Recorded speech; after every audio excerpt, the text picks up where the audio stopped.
E quero dessa tribuna denunciar que há uma manobra na CPI do Senado para blindar governadores e prefeitos. A população do Brasil quer a verdade. Que Mandetta mentiu descaradamente na CPI do Senado Federal, quando disse que em novembro nós já poderíamos estar vacinando no Brasil. Sim, ele falta com a verdade. E por quê? Vamos então aos números, a cronologia. Dia 4 de fevereiro, o senhor presidente da República decretou estado de emergência quando não havia um caso de Covid no país. Dia 8 de maio, o senhor presidente da República aciona o Ministério da Saúde para as primeiras negociações da vacina. Agora atenção, Brasil.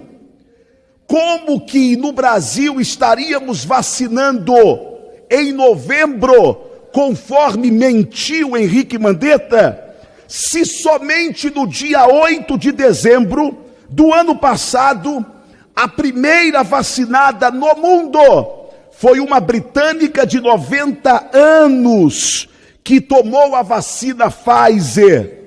No dia 17 de janeiro, a Anvisa aprovou o uso emergencial das vacinas Coronavac e Oxford contra a Covid.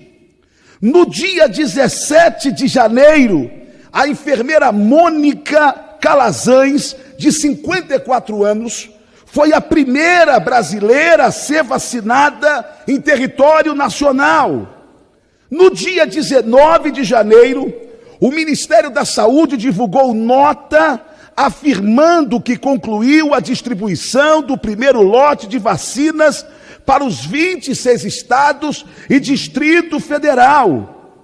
Como Mandetta diz da CPI que em novembro poderíamos estar aplicando as vacinas, quando as primeiras doses da vacina contra o Covid, se os Estados Unidos aplicaram a sua primeira vacina em um hospital em Nova York somente no dia 14 de dezembro, como que nós iríamos aplicar aqui em novembro, Mandetta? Outra coisa, somente no dia 10 de março foi aprovada a MP aqui por esta casa, que flexibilizou as regras para a compra de vacina. E aí sim, foi liberado para que o governo comprasse a vacina da Pfizer. E no dia de hoje, na data de hoje, o Brasil, senhor presidente e senhores deputados, ultrapassou 50 milhões de vacinas, empatando com o Reino Unido. Só que com uma diferença: nós alcançamos esse número de 50 milhões de vacinas em 108 dias, enquanto o Reino Unido levou 147 dias.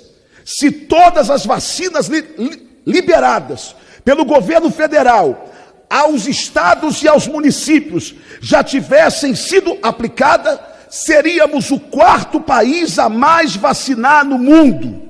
Essa pauta, o voto auditável, o voto impresso, uma pauta muito antiga, uma pauta muito antes da eleição do presidente Jair Bolsonaro. E que, ainda que o presidente Jair Bolsonaro tenha sido eleito, você nunca desistiu. Você nunca desistiu dessa pauta, e uma pauta que muitas vezes parecia que era impossível de se concretizar, que era impossível de estar sendo viabilizada, e obviamente com o Nhonho na presidência da Câmara era impossível de realmente conseguirmos, mas agora estamos avançando muito, essa pauta está cada vez mais perto. Parabenizar por estar instalando, foi instalada ontem a sua comissão especial, e isso é fruto do seu trabalho e é resultado, um merecimento por todo o seu esforço, por essa pauta tão relevante para o Brasil. Não é para a direita, porque a gente vê muito aí o pessoal da esquerda, a oposição, se manifestando contrariamente. Eles são contra tudo o que nós temos de relevante, até mesmo as pautas que são relevantes, para que quando eles estejam no poder, eles são contrários somente porque somos nós que estamos apresentando. Essa pauta é muito importante porque eu lembro que a Bia, esses dias, ela falou uma coisa que eu levei aquela mensagem muito assim para o coração. O voto auditável, o voto impresso, e talvez por isso ela ainda persista, mesmo a gente tendo vencido em 2018, o voto impresso, ele não é importante, ele não é interessante para os vencedores. Ele é importante, ele é interessante para que os perdedores tenham certeza de que eles realmente perderam. Não é para certificar que os vencedores venceram. E o sistema, o nosso sistema, ele não é 100% confiável, porque nenhum sistema é 100% confiável. Uma coisa que nós aprendemos na informática é que não existe 100% de confiabilidade em nenhum sistema. E aí aqui eu pego também um gancho na fala do senador, em que ele falou, olha, e será que o sistema ele é online, não é online? Independente, em algum momento ele se torna online. Então, ele pode até no momento em que está ocorrendo a votação não ter nenhuma interferência sem fio, nenhuma interferência através de fio, nenhuma conexão. Mas, em algum momento, quando é retirado e quando é colocado para um outro banco de dados, pode sim haver uma interferência no resultado das eleições. E ele tanto não é confiável, não é 100% confiável, e isso não é porque o nosso sistema é ruim, não, mas porque nenhum sistema é confiável. Tanto é que em 2020 nós vimos aquilo que aconteceu. Durante a apuração dos votos, isso é assim, depois, né? Vamos levar por esse pressuposto, que é o que realmente todos afirmam a respeito, que quando a urna está sendo ali depositada o voto, quando você vai e digita o seu voto, ele não tem nenhuma ligação de conexão nem nada. Quando ele sai dali para um banco de dados onde vai fazer essa aferição, essa contagem dos votos, houve aquela manipulação por hackers, por pessoas que estavam invadindo o sistema. Sabe-se lá por quê, não sei se era para modificar o resultado, acredito que pelas investigações que estavam sendo feitas pela Polícia Federal, era para poder estar realmente desacreditando o processo eleitoral, eram pessoas anarquistas, né? Pelo que nós ficamos sabendo, pessoas que tinham vontade de estar realmente fraudulando, tornando fraudulento o nosso sistema eleitoral. Então a urna, ainda que ela não seja fraudulenta, ela é fraudável. Ela pode sim ser alvo de intenção, de ações, de pessoas que querem macular o processo eleitoral. E aí o que faz o TSE? E eu digo TSE com muita certeza aqui, porque o projeto de lei que correu agora, ontem, na Câmara dos Deputados, da Lei de Segurança Nacional, o Estado Democrático de Direito, ele foi, sim, debatido com membros do STF e membros do TSE que fazem parte do STF. A se destacar o Barroso, que hoje é o presidente.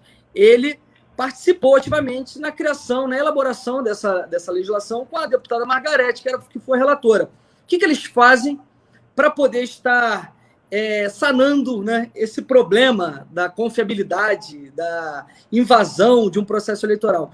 Eles colocam dispositivos, tipos penais nessa lei de Estado Democrático de Direito para penalizar quem queira fraudar a urna eletrônica, o processo eleitoral. Ou seja, eles não querem garantir que haja uma possibilidade de ser auditável o processo eleitoral, de ser auditável a urna eletrônica, para que possamos fazer uma contabilidade, uma contagem pública e assim verificar se houve ou não uma fraude eleitoral. Eles querem simplesmente, vamos criar um tipo penal, porque a partir daí vamos acabar com a fraude no sistema eleitoral. Isso é pura balela, obviamente, para inglês ver. A quem interessa não ter uma urna ou um processo, um sistema eleitoral que possa ser auditável? A quem interessa? Todo mundo quer poder fazer a sua averiguação, a sua contabilização, fazer auditoria de um processo em que participa. Até no futebol é assim, hoje em dia tem o VAR, todo mundo quer participar. Quem é que não quer participar? Quando favorece ao time que se favoreceu de forma ilícita por conta da atividade esportiva, né? No caso, o futebol. Então, o processo eleitoral ele tem que ser auditável para garantir que aquele que perdeu, que ele possa conferir o seu voto. Aí tem muitas falácias, a Bia falou algumas aqui, algumas fake news, que muito se fala de fake news, mas muita fake news vem sendo cometida por deputados do PSOL. O senhor Marcelo Freixo comete fake news falando sobre o voto auditável, o voto impresso. A deputada que foi vereadora comigo em Niterói, que eu não me recuso a falar o nome dela, mas que também vive cometendo essas falácias, falando falácias, cometendo inverdades sobre o voto impresso, dizendo que isso vai favorecer o cabresto eleitoral, vai favorecer milícias, porque isso vai fazer com que as milícias estejam obrigando as pessoas a votarem, como se o cidadão, após a votação, levasse o papel para casa. Isso é uma grande mentira, gente. É uma grande mentira. São pessoas que ou são ignorantes ou querem tornar as outras pessoas ignorantes. Ou são mal informadas ou querem desinformar. Porque a urna eletrônica com o voto impresso, ela não tem um dispositivo que você possa levar o papel para casa.